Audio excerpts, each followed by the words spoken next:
Good day, everyone. I am Karen Joy A. Kirit, a third-year Bachelor of Elementary Education student. In this video, I will discuss the first topic of Unit 4, Music of the World, which is all about classical music. In this topic, here are the learning objectives.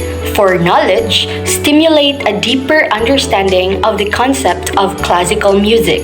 For skills, develop a teaching approach that promotes active learning of classical music for elementary learners. For effective, justify the importance of classical music in elementary education. Before anything else, let's first define what is classical music. As the title may suggest, classical music is a genre of music that was written in the past. In this sense, it is classic in its formation, nature, and style. Classical music also refers to art music from Western civilization typically composed by trained composers. Now, what do you think are the features of classical music?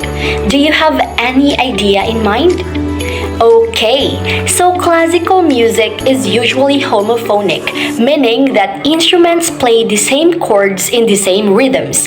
There is a strong emphasis on elegance and balance. At this time, let's find out some of the instruments being used to play classical music. The symphony orchestra is the most common group of instruments used to present classical music. This group consists of four families of instruments. The first group is the collection of string instruments such as violins, cellos, and the piano. The second group is the woodwind instruments, which includes flutes, clarinets, and oboes. The use of brass instruments makes up the third group of the symphony orchestra, which includes trumpets, trombones, and tubas. The fourth group is usually consist with percussion instruments such as tambourines, cymbals, and claves. At this point in time, let's know some of the notable classical music composers and their contributions. The first one is Ludwig van Beethoven, popularly known as the greatest composer who ever lived. Beethoven is a classical composer who made his mark during the Romantic era. Beethoven's Fifth Symphony is one of the most played pieces in classical music. It's the mark of any great pianist, and a music novice can recognize it. The second one is Wolfgang Amadeus Mozart.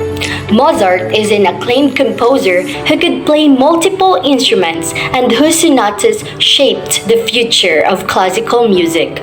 Mozart's works worth noting are Ein klein Nachtmusik, one of the catchiest classical music tunes, and the Clarinet Concerto, which is the last instrumental that he ever produced. The third one is Johann Sebastian Bach. Bach is the backbone of classical music. He had a wonderful singing voice and could play the organ as well as the violin. Additionally, Bach was a wonderful performer. The Well-Tempered Clavier is Bach's most impactful work. He wrote this set with students in mind, and he broke down each movement. Due to his hard work, the Well-Tempered Clavier is still taught as a beginner piece to this day.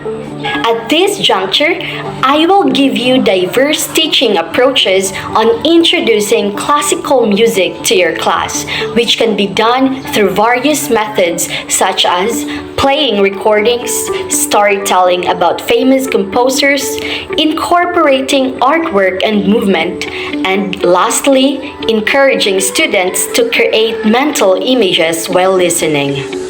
Now, let's talk about the importance of classical music in education.